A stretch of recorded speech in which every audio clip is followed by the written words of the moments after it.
Je n'en revenais pas. Après tant d'années, toi, c'était incroyable. Et tu es venu tous les jours.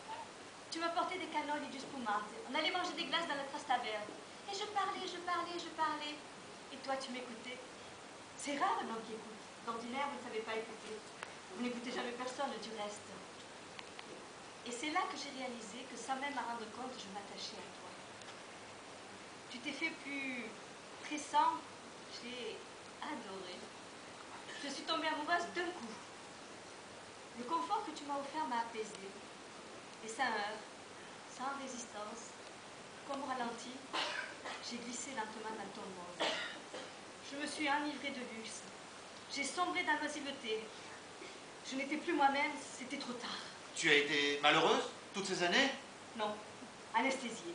Aujourd'hui, j'ai 20 ans, je me réveille et je veux vivre. Mais on ne remonte pas le temps, Carla, on n'a plus 20 ans, c'est fini. Il n'est pas trop tard, j'ai besoin de toi, allons-y. De ma jeunesse, il ne me reste que des souvenirs qui se brouillent, s'effacent peu à peu. Et toi? Bon, je veux bien essayer. Dès maintenant. Ah, mon impatience. On n'a plus de temps à perdre.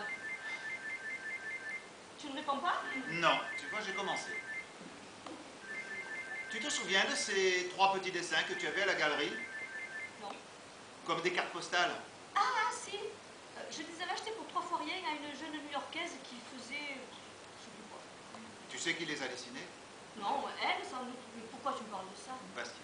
Quoi, Basquiat? Ce sont des Basquiat. Quoi? Les dessins, ce sont des Basquiat. Mais comment tu le sais? Parce que c'est moi qui les ai. J'ai tout, même, tous les tableaux. Qu'est-ce que tu racontes? C'était place de Trévis. Tu étais assise en tailleur près de la fontaine et tu dessinais, je te voyais de dos. Tu avais des pinceaux dans les cheveux pour tenir ton chignon. Ta nuque était si délicate. Autour de toi, tes copains faisaient les fous et interpellaient les touristes. Tu riais aux éclats. Alors je me suis assise sur la margelle de la fontaine pour mieux t'observer. J'étais comme fasciné. J'ai fermé les yeux. Et j'ai fait un vœu. Fasse qu'elle me regarde. J'avais remarqué ton manège. Tu as rouvert les yeux, nos regards se sont croisés, tu as rougi, ça m'a fait rire. Tu m'as fait signe d'approcher. Mon cœur battait la chamade. On a parlé, tu m'as présenté tes copains. Tous te tournaient autour. J'étais jaloux. Nous sommes devenus amis. On se voyait tous les jours. Et puis, Paolo est rentré dans ta vie. Ouais, je suis rentré à Paris sans pouvoir t'oublier. Pendant des années, j'ai pris des nouvelles de toi par la fac, des amis en commun. J'ai suivi tes déboires avec Paolo, tes soucis d'argent avec la galerie. Quand j'ai appris que tu divorçais, que tu allais mal, j'ai pris le premier avis. Je ne savais pas ce que je voulais vraiment. Je voulais t'aider. Je ne savais pas comment faire. Te prêter de l'argent me semblait humiliant. Alors, j'ai pensé à ça. J'ai tout fait racheter par un intermédiaire.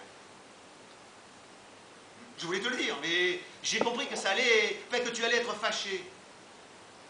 Je ne voulais pas courir le risque de te perdre. J'étais coincé.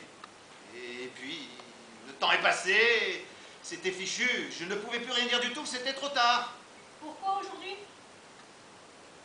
Parce que c'est le moment. 22h. 16h à New York, Wall Street Couture, réponse à Madame Urgent. Et ramène-moi notre café. Tu veux bien?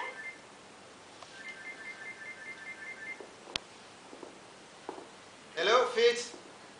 What's news? Où est-ce qu'elle est?